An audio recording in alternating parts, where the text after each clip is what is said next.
नमस्कार साथियों, मैं आज आपके सामने एक ऐसा विषय लेकर आया हूं जो शायद आपको चौंकाए लेकिन सोचने पर मजबूर भी करेगा। आध्यात्मिकता और स्त्री रोग विज्ञान, क्या ये दो अलग अलग रास्ते हैं या एक ही यात्रा के दो पहलू? हम में से बहुत से लोग आध्यात्मिकता को मंदिर, पूजा, ध्यान, योग और आत्मज्ञान तक सीमित समझते हैं। वहीं स्त्री रोग विज्ञान यानी गायनेकोलॉजी को हम केवल एक मेडिकल साइंस मानते हैं जो महिलाओं के शरीर से जुड़ी बीमारियों और समस्याओं का समाधान देता है। लेकिन क्या आपने कभी सोचा है कि महिला शरीर में जो परिवर्तन होते हैं, मासिक धर्म, गर्भधारण, रजोनिवृत्ति, ये केवल जैविक घटनाएं हैं या इनका कोई गहरा आध्यात्मिक रहस्य भी है? आइए इस पर बात करते हैं। स्त्री शरीर नहीं, शक्ति है। हर स्त्री एक सृष्टि की जननी है। जब एक स्त्री गर्भधारण करती है तो वह केवल एक बच्चा पैदा नहीं करती, वह एक आत्मा को इस धरती पर लाती है। क्या यह केवल बायोलॉजी है? नहीं साथियों, यह एक आध्यात्मिक घटना है। हम सब ने सुना है, मां के चरणों में स्वर्ग होता है। क्यों? क्योंकि मां केवल शरीर से बच्चा नहीं जन्म देती, वह अपने अंदर की ऊर्जा, प्राण, प्रेम और शक्ति से उसे तैयार करती है। गर्भ में शिशु केवल मां के खाने से नहीं, उसकी भावनाओं, उसके विचारों और उसकी आत्मिक स्थिति से भी पोषित होता है। तो क्या अब आप मानेंगे कि स्त्री का शरीर सिर्फ एक मेडिकल केस नहीं है, यह एक आध्यात्मिक मंदिर है? मासिक धर्म, शुद्धिकरण की प्रक्रिया। हमारे समाज में आज भी पीरियड्स यानी मासिक धर्म को एक शर्म का विषय माना जाता है। लड़कियों को छुपाकर बात करनी सिखाई जाती है, पूजा में बैठने नहीं दिया जाता और उन्हें गंदा महसूस कराया जाता है। लेकिन अगर आप प्राचीन भारतीय परंपराओं को देखें तो मासिक धर्म को एक पवित्र चक्र माना गया है। यह शरीर की शुद्धिकरण प्रक्रिया है, एक समय जब स्त्री अपने शरीर से पुराने ऊतकों को निकालती है और नई ऊर्जा के लिए स्थान बनाती है। ध्यान दीजिए, यह केवल शरीर नहीं, मन और आत्मा को भी रीसेट करने का समय होता है। अक्सर इस समय महिलाएं ज्यादा संवेदनशील, ज्यादा भावुक और ज्यादा गहराई से सोचने लगती हैं। क्यों? क्योंकि उनकी ऊर्जा अंदर की ओर जा रही होती है, जैसे ध्यान में होती है। आध्यात्मिकता केवल मंदिर नहीं, आत्मचेतना है। आज जब हम योग, ध्यान और आध्यात्मिकता की बात करते हैं तो क्या यह केवल पुरुषों के लिए है? बिल्कुल नहीं। हर स्त्री के भीतर एक शक्ति है जिसे हम कुंडलिनी कहते हैं।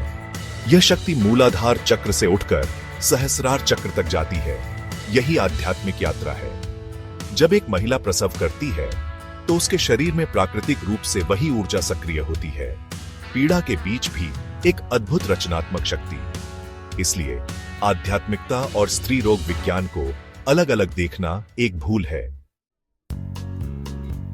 गर्भधारण एक दिव्य प्रयोगशाला। गर्भधारण केवल शुक्राणु और अंडाणु के मिलने से नहीं होता। गर्भधारण उस समय होता है जब शरीर, मन और आत्मा तीनों तैयार होते हैं। आध्यात्मिक दृष्टिकोण से देखें तो जब मां शांत होती है, ध्यान करती है, सकारात्मक सोचती है, तो उसका प्रभाव गर्भस्थ शिशु पर पड़ता है। आज विज्ञान भी मानता है कि गर्भवती स्त्री की मानसिक स्थिति बच्चे के मस्तिष्क विकास और भावनात्मक संतुलन को प्रभावित करती है। रामायण में भी यह उल्लेख मिलता है कि गर्भावस्था के दौरान कैकेयी, कुशा और सुमित्रा की अलग अलग मानसिक स्थितियों का असर उनके पुत्रों के स्वभाव पर पड़ा। तो क्या अब भी आप कहेंगे कि यह सिर्फ मेडिकल साइंस है? रजोनिवृत्ति एक नई आध्यात्मिक यात्रा। जब स्त्रियों को मासिक धर्म आना बंद होता है यानी मेनोपॉज होता है तो समाज कहता है अब तो उम्र हो गई है। लेकिन आध्यात्मिक रूप से यह एक बुद्धि और ज्ञान की जागरूकता का समय होता है। अब महिला में मां बनने की जैविक क्षमता नहीं रही, लेकिन उसकी आत्मा गहराई से समझने, सिखाने और नेतृत्व देने की क्षमता में पहुंच जाती है। इसलिए कई परंपराओं में रजोनिवृत्ति को एक अरश्य अवस्था मानी गई है, जहां शरीर अब भीतर की यात्रा पर निकल पड़ता है। योग, प्राणायाम और स्त्री स्वास्थ्य आज गायनेकोलॉजी में सबसे ज्यादा देखी जाने वाली समस्याएं हैं। पीसीओडी, हार्मोनल इंबैलेंस, अनियमित मासिक धर्म, बांझपन, थकान और मानसिक तनाव। इन सभी में केवल दवाइयां काम नहीं करती। योग, प्राणायाम, ध्यान और सकारात्मक जीवन शैली भी जरूरी है। योग में बताए गए चक्र, मूलाधार, स्वाधिष्ठान, मणिपुर, ये सभी स्त्री अंगों से जुड़े हैं। जब हम प्राणायाम करते हैं, जैसे अनुलोम विलोम, भ्रामरी या चंद्रभेदी, तो हम शरीर के भीतर ऊर्जा संतुलन करते हैं, जिससे गायनेकोलॉजिकल डिसऑर्डर्स भी सुधरते हैं। संपूर्णता की ओर पहला कदम। जब हम आध्यात्मिकता और स्त्रीरोग विज्ञान को एक साथ समझते हैं, तब हमें एक पूरी तस्वीर दिखाई देती है। यह केवल दवाइयों से शरीर को ठीक करना नहीं, बल्कि शरीर, मन और आत्मा तीनों को एक यात्रा पर ले जाना है। सच्ची स्त्री शक्ति तब जागती है जब वह अपने शरीर को समझती है, अपनी आत्मा से जुड़ती है और अपने भीतर के दर्द, प्रेम, पीड़ा और ऊर्जा को स्वीकारती है। इसलिए साथियों, मेरा आपसे यही निवेदन है, स्त्रियों के स्वास्थ्य को केवल मेडिकल दृष्टिकोण से मत देखिए। उसे एक जीवित मंदिर, एक आध्यात्मिक प्रयोगशाला और एक दिव्य ऊर्जा का स्रोत मानिए।